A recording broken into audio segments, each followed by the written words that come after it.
Bienvenidos. Este es el día número 60. Estamos leyendo la Sagrada Escritura en 365 días. Damos gracias a Dios que nos ha concedido perseverancia hasta este momento y pedimos con ardor el fuego del Espíritu Santo. ¿Cuánto necesitamos de ese Espíritu para entender la palabra divina, para hacerla nuestra, para vivirla como lo enseña la Iglesia? Con esta confianza avancemos en nuestro camino. Hoy tenemos textos del libro Levítico, del libro de los Salmos y de los Hechos de los Apóstoles. En el nombre del Padre, y del Hijo, y del Espíritu Santo. Amén. Levítico, capítulo 14. El Señor dijo a Moisés: Cuando haya que declarar puro a un leproso, se aplicará el siguiente ritual. La persona será presentada al sacerdote, éste saldrá fuera del campamento, y si ve que el leproso está realmente curado de su afección, mandará traer para la persona que va a ser purificada 2 pájaros vivos, puros, un trozo de madera de cedro, una cinta de púrpura escarlata y un ramillete de hisopo. Luego mandará que uno de los pájaros sea inmolado sobre una vasija de barro que contenga agua proveniente de un manantial. Entonces tomará el pájaro vivo, la madera de cedro, la púrpura escarlata y el hisopo, y los mojará en la sangre del pájaro inmolado sobre el agua del manantial. Hará 7 aspersiones sobre el que debe ser purificado de la lepra, y después de declararlo puro, dejará en libertad al pájaro vivo. El que se purifica lavará su ropa, se afeitará todo el pelo, se bañará con agua y quedará puro.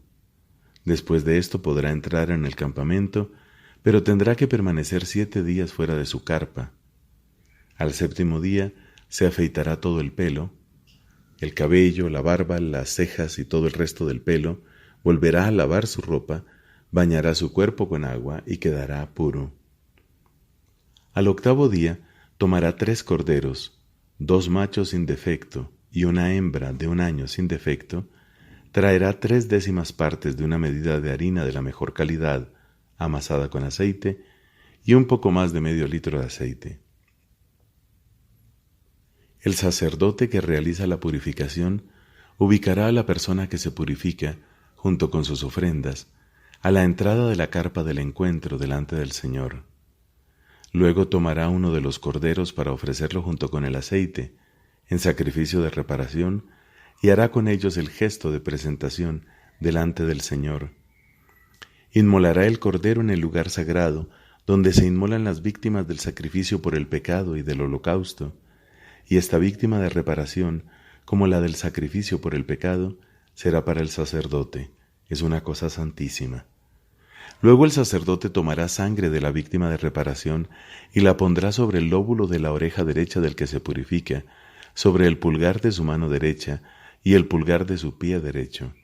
Enseguida tomará el medio litro de aceite y derramará una parte de él sobre la palma de su mano izquierda. Luego mojará un dedo de su mano derecha en el aceite que está en la palma de su mano izquierda y hará con el dedo 7 aspersiones de aceite delante del Señor. Después pondrá un poco del aceite que aún le queda en la mano sobre el lóbulo de la oreja derecha de la persona que se purifica, sobre el pulgar de su mano derecha y el pulgar de su pie derecho, encima de la sangre del sacrificio de reparación. Finalmente, el sacerdote ofrecerá un sacrificio por el pecado y hará el rito de expiación en favor de la persona que se purifica de su impureza. Después de esto, inmolará a la víctima para un holocausto y ofrecerá sobre el altar el holocausto y la oblación. Y cuando el sacerdote haya realizado el rito de expiación en favor de esa persona, ésta quedará purificada. Si la persona es pobre y carece de recursos suficientes, tomará un solo cordero como víctima de reparación, que será ofrecido con el gesto de presentación, a fin de realizar el rito de expiación en su favor. Al mismo tiempo, ofrecerá la 10ª parte de una medida de harina de la mejor calidad para una oblación, con un poco más de medio litro de aceite, y 2 torcasas o 2 pichones de paloma según sus posibilidades, uno para el sacrificio por el pecado y otro para el holocausto. Al 8º día presentará todo esto al sacerdote para su purificación a la entrada de la carpa del encuentro delante del Señor. Entonces el sacerdote tomará el cordero del sacrificio de reparación y el medio litro de aceite y los ofrecerá al Señor con el gesto de presentación. Después de haber inmolado el cordero del sacrificio de reparación, el sacerdote tomará sangre de la víctima de reparación y la pondrá sobre el lóbulo de la oreja derecha del que se purifica y sobre el pulgar de su mano derecha y el pulgar de su pie derecho. Enseguida, derramará un poco de aceite sobre la palma de su mano izquierda, y con el dedo de su mano derecha hará 7 aspersiones de aceite, y pondrá un poco del aceite que tiene en su mano sobre el lóbulo de la oreja derecha de la persona que se purifica, y sobre el pulgar de su mano derecha y el pulgar de su pie derecho, en el mismo lugar donde puso la sangre de la víctima de reparación. Luego pondrá el resto del aceite que aún le queda en la mano sobre la cabeza de la persona que se purifica, para realizar el rito de expiación en favor de él delante del Señor. Después ofrecerá las 2 torcasas o los 2 pichones de paloma según hayan sido sus posibilidades, uno como sacrificio por el pecado y el otro como holocausto. Este último irá acompañado de la oblación. De esta manera, el sacerdote practicará el rito de expiación delante del Señor en favor de la persona que debe ser purificada. Este será el ritual para la purificación del leproso que carece de recursos suficientes. El Señor dijo a Moisés y a Aarón: Cuando ustedes entren en la tierra de Canaán, esa tierra que yo les daré en posesión, y cuando aparezcan manchas de lepra en algunas de las casas del país que ustedes van a poseer, el dueño de la casa irá a decir al sacerdote: He visto en mi casa algo así como lepra. Antes de entrar a examinar las manchas, el sacerdote ordenará que la desocupen, para que nada de lo que hay en ella se vuelva impuro. Luego entrará a examinar la casa, y si ve que las manchas formadas en las paredes son cavidades verduzcas o rojizas que aparecen más hundidas que el resto de la pared, el sacerdote saldrá a la puerta de la casa y la mantendrá clausurada durante 7 días. Al 7º día regresará, y si la mancha se ha extendido por las paredes de la casa, mandará quitar las piedras manchadas y las hará arrojar fuera de la ciudad a un lugar impuro. Después hará rasquetear todo el interior de la casa, y el revoque que haya sido quitado será arrojado fuera de la ciudad a un lugar impuro. Luego tomarán otras piedras para reemplazar a las primeras, y se preparará otra mezcla para revocar la casa.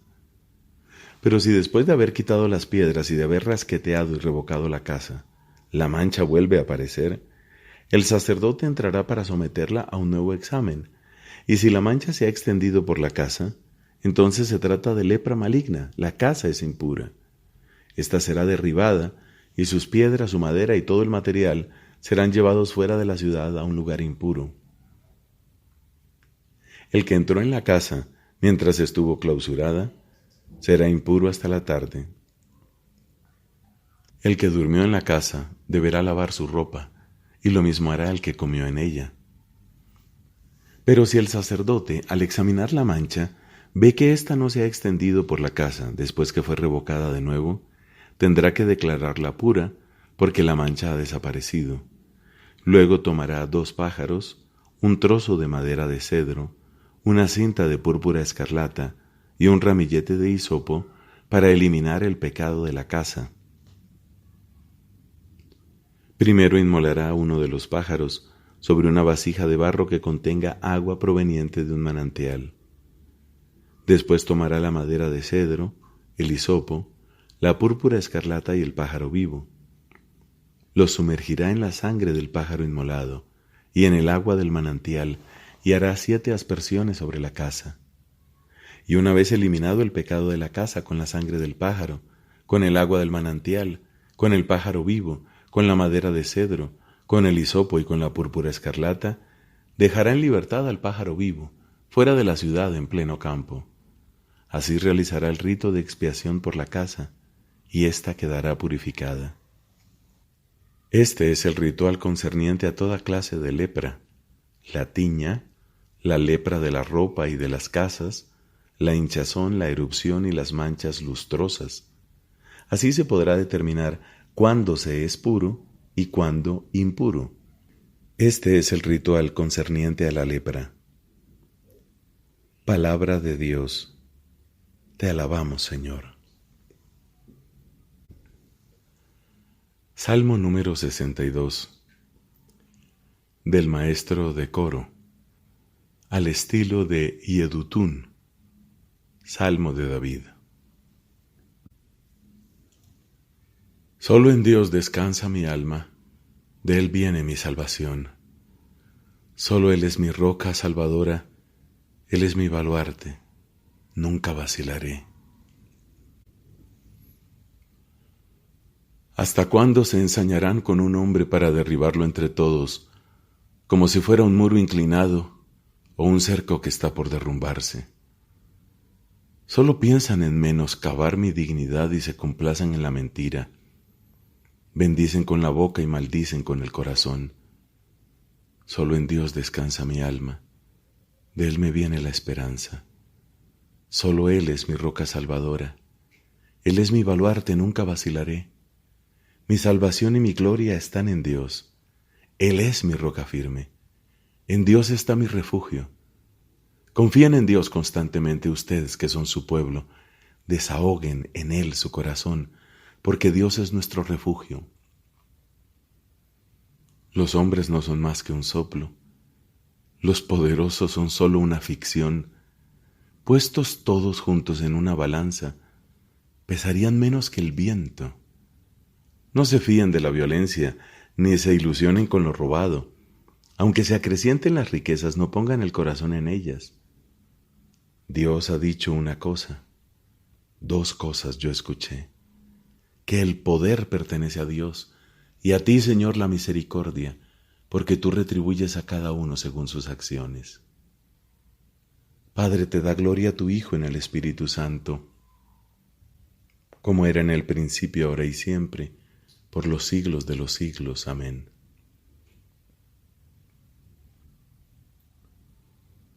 Del libro de los Hechos de los Apóstoles, capítulo 4, versículos del 1 al 22.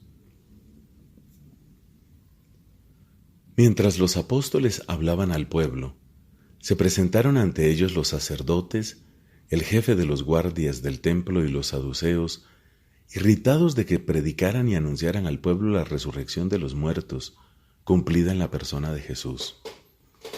Estos detuvieron a los apóstoles y los encarcelaron hasta el día siguiente porque ya era tarde.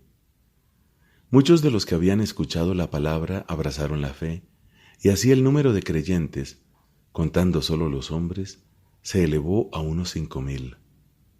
Al día siguiente, se reunieron en Jerusalén los jefes de los judíos, los ancianos y los escribas, con Anás, el sumo sacerdote, Caifás, Juan, Alejandro y todos los miembros de la familia de los sumos sacerdotes.